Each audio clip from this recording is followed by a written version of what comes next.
क्या आप stock market में इन्वेस्ट करना चाहते हैं? क्या आप भी उन लोगों में से हैं जो अपने पैसे को ग्रो करना चाहते हैं और फाइनेंशियल फ्रीडम पाना चाहते हैं? तो फिर आप सही जगह पर हैं। आज हम बात करेंगे उन स्ट्रैटेजीज की जो आपको एक सक्सेसफुल इन्वेस्टर बना सकती हैं।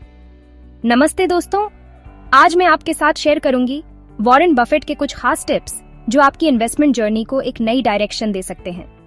वॉरेन बफेट, जिन्हें दुनिया के सबसे सफल इन्वेस्टर्स में से एक माना जाता है, उनके इनसाइट्स आपके लिए बहुत वैल्यूएबल हो सकते हैं। सबसे पहले वॉरेन बफेट का एक बहुत ही फेमस कोट है, be greedy when others are fearful and be fearful when others are greedy। इस कोट का मतलब है कि हमें मार्केट के सेंटिमेंट्स के विपरीत चलना चाहिए, यानी कि हमें तब इन्वेस्ट करना चाहिए जब मार्केट में सब डर रहे हों और सेल कर रहे हों।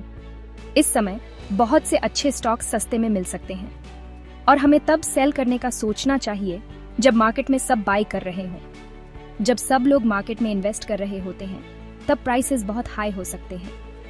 अब ये कैसे काम करता है? मान लीजिए मार्केट में बहुत डाउनफॉल है और सब डर रहे हैं।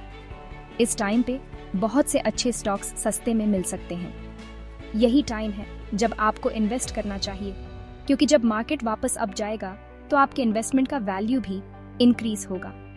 गिरते बाजार में इन्वेस्ट करते समय एक और महत्वपूर्ण बात यह समझना है कि किसी रिप्यूटेड या बड़ी पूंजी वाली कंपनी में किया गया निवेश लॉन्ग टर्म में स्थिरता दर्शाता है। दूसरी तरफ जब सब मार्केट में इन्वेस्ट कर रहे हैं और स्टॉक्स के प्राइसेस इंक्रीज हो रहे हैं, तब हमें थोड़ा केयरफुल रहना चाहिए। ये टाइम हो सकता है सेल करने का और प्रॉफिट कमाने का। वॉरेन बफेट के अकॉर्डिंग आपको अपने इमोशंस को कंट्रोल करना आना चाहिए। इमोशंस के बिना इन्वेस्ट करना सीखना होगा। आपको अपने रिसर्च और एनालिसिस पे ट्रस्ट करना चाहिए, ना कि दूसरों की फीलिंग्स पे। स्टॉक मार्केट में सक्सेसफुल होने के लिए दूसरे लोगों की मिस्टेक्स से सीखना जरूरी है और सबसे इम्पोर्टेंट, पेशेंस रखना सीखें। स्टॉक मार्केट कोई क्विकली रिच बनने की स्कीम नहीं है। यहाँ सक्सेसफुल होने के लिए टाइम और पेशेंस चाहिए होता है। आपको लॉन्ग टर्म पर्सपेक्टिव रखना होगा और शॉर्ट टर्म फ्लक्चुएशन से घबराना नहीं चाहिए। बाजार की कीमतें कभी भी एक साथ नहीं गिरती हैं और इसलिए कुछ क्षेत्रों में स्वाभाविक रूप से मंदी के बाजार का कम प्रभाव पड़ता है। कुछ ऑप्शंस हमेशा यूनिक रहती हैं और बाजार में उतार चढ़ाव से इम्यून रहती हैं। उदाहरण के लिए एफएमसीजी स्टॉक की कीमतों में उतनी गिरावट नहीं आती है, जबकि अन्य स्टॉक का परफॉर्मेंस खराब हो सकता है। इसलिए गिरते बाजार में निवेश करने से पहले ऐसे क्षेत्रों और ऐसे शेयरों में निवेश के लिए विकल्प खुले रखने चाहिए, क्योंकि वे ऐसे समय में भी एक हेज की तरह काम करते हैं, खास तौर पर तब जब बाजार का रुझान नीचे की ओर बढ़ता है। आपको अपने रिसर्च और एनालिसिस पे ट्रस्ट करना चाहिए, ना कि दूसरों की फीलिंग्स पे।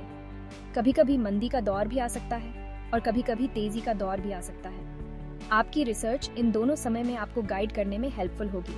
यहाँ एक बार फिर से ये याद दिला देना इम्पोर्टेंट है कि स्टॉक मार्केट कोई क्विकली रिच बनने की स्कीम नहीं है। यहाँ सक्सेसफुल होने के लिए टाइम और पेशेंस चाहिए होता है। आपको लॉन्ग टर्म पर्सपेक्टिव रखना होगा और शॉर्ट टर्म फ्लक्चुएशन से घबराना नहीं चाहिए। तो दोस्तों, उम्मीद करती हूँ कि ये वीडियो आपको इंस्पायर और एजुकेट करेगा। अगर आपको ये वीडियो पसंद आया तो लाइक और सब्सक्राइब करना ना भूलें। याद रखें, be greedy when others are fearful and be fearful when others are greedy। धन्यवाद और हैप्पी इन्वेस्टिंग।